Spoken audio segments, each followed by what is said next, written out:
Pedro Pablo Kuczynski renunció a la presidencia del Perú por su supuesta vinculación en casos de corrupción y en medio de una crisis política generalizada por la revelación de unos videos que muestran una presunta compra de votos en el Congreso para evitar su destitución.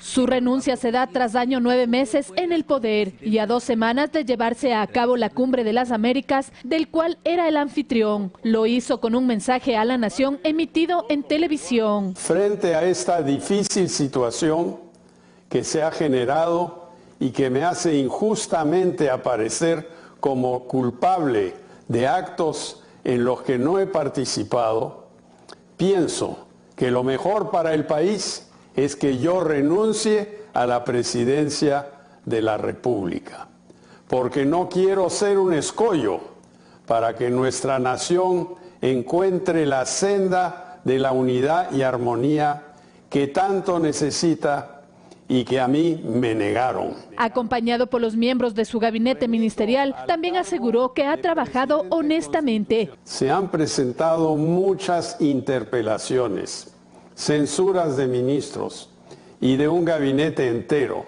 y un proceso de vacancia en contra de mi persona con el pretexto de que yo había supuestamente mentido sobre mi vida profesional. Su decisión se da tras varios meses de turbulencia política y financiera, luego de revelarse millonarios pagos de la constructora Odebrecht y en medio de una guerra política faticiada entre Keiko Fujimori y su hermano Kenji, quien lideró un grupo político que buscaba salvar al mandatario de la vacancia presidencial. Tras su dimisión, el mandatario pierde su inmunidad presidencial y tendrá que afrontar diversas investigaciones en el Ministerio Público.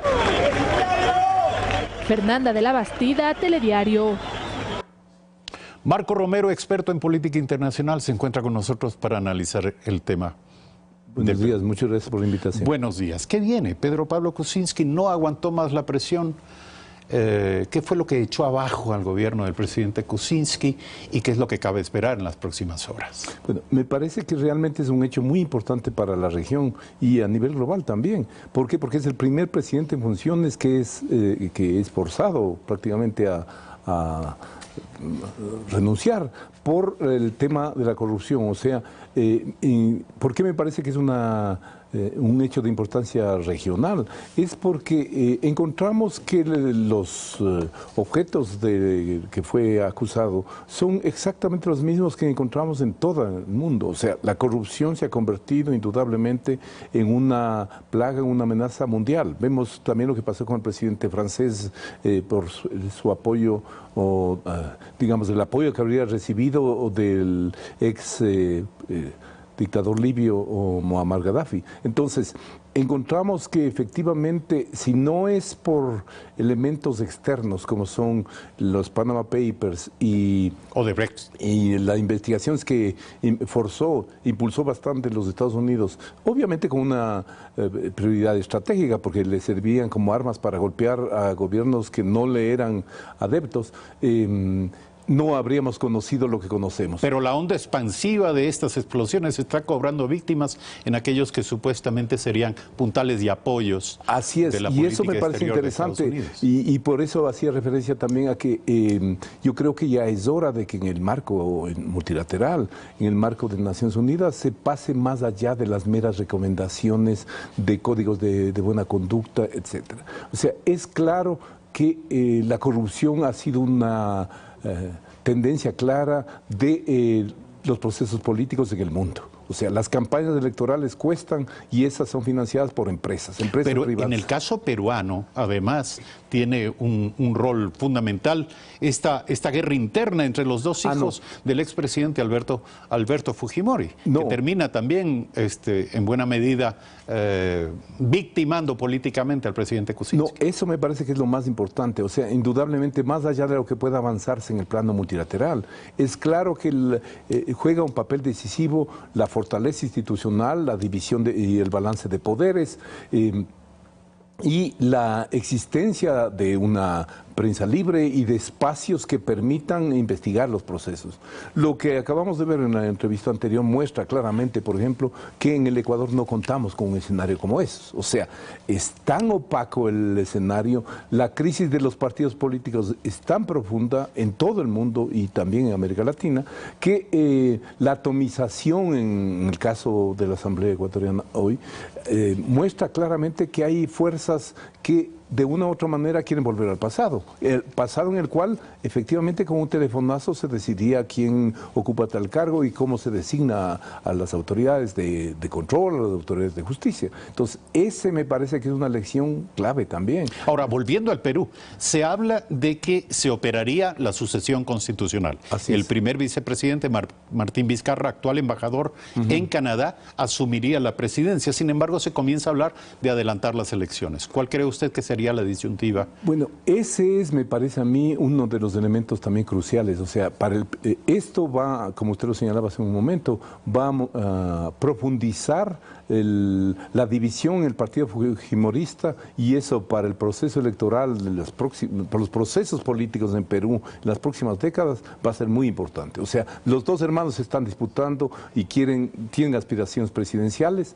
Eso quizás abre un espacio para otras fuerzas que en el pasado, desde comienzos de siglo, no han tenido un espacio importante, por un lado. Por otro lado, muestra efectivamente que a pesar de la deslegitimación que también tiene el Poder Judicial en Perú y el Legislativo, ha jugado un rol un poco mejor que en otros países.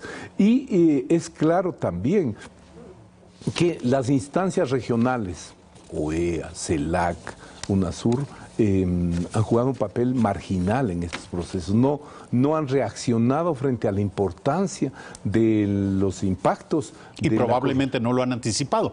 De aquí mi última pregunta, porque se nos viene el tiempo encima penosamente, es un tema que nos interesa a todos, pero ¿cuál será el impacto de lo que está ocurriendo en Perú en los planes de la conformación de este Grupo de Lima, que era una apuesta de la política también exterior de los Estados Unidos, para terminar de ahogar al proceso venezolano, aislar políticamente del concierto internacional al gobierno de Nicolás Maduro? Creo que esa propuesta no tendrá mucho avance en los próximos meses, en la reunión que se va a realizar en próximos días, porque la atomización y la reacción, la división, la polarización que existe en la región es importante, y no existirá, al igual que no ha existido en CELAC ni en UNASUR, posibilidades de generar un consenso que pueda ponerse detrás de las tesis norteamericanas. En ese sentido, me parece que el organismo, la instancia llamada a jugar un papel central sería CELAC, porque es un foro político en el cual efectivamente deberían procesarse, por ejemplo, propuestas sostenidas y sólidas que busquen generar mecanismos jurídicos y políticos que limiten, si no eliminen, la injerencia de la corrupción en los procesos. ¿Está en peligro la próxima cumbre interamericana de mandatarios que había sido convocada en Lima dentro de 3 semanas? O sea, va a haber la cumbre indudablemente, alguna... Con el nuevo presidente. Con el nuevo presidente, pero sus alcances van a ser más limitados, ¿no?, de lo que podría esperarse. Marco Romero, nuestro invitado en esta mañana, máster en Economía Política Internacional y experto en asuntos internacionales. Gracias por aceptar la invitación a este programa. Concluimos recomendando a ustedes la lectura de diario El Telégrafo, que este día nos trae información acerca de la resolución de la Corte Constitucional sobre la abolición del techo al pago de las utilidades. Las utilidades ya no tienen límite. Entérese acerca de todo lo que tiene que ver con la resolución de la Corte Constitucional ayer. También El Telégrafo dedica su primera plana al tema peruano. Pedro Pablo Kuczynski, otro presidente que cae por casos de corrupción. Un completísimo informe al respecto. Y finalmente, información acerca de la sentida despedida a los 3 militares caídos en Mataje en la jornada de ayer. Gracias, amigos televidentes, por su sintonía de todos los días. 8 de la mañana con 1 minuto. Mañana desde las 6:55 estaremos nuevamente con ustedes. Un abrazo. Gracias y tengan el mejor de los días.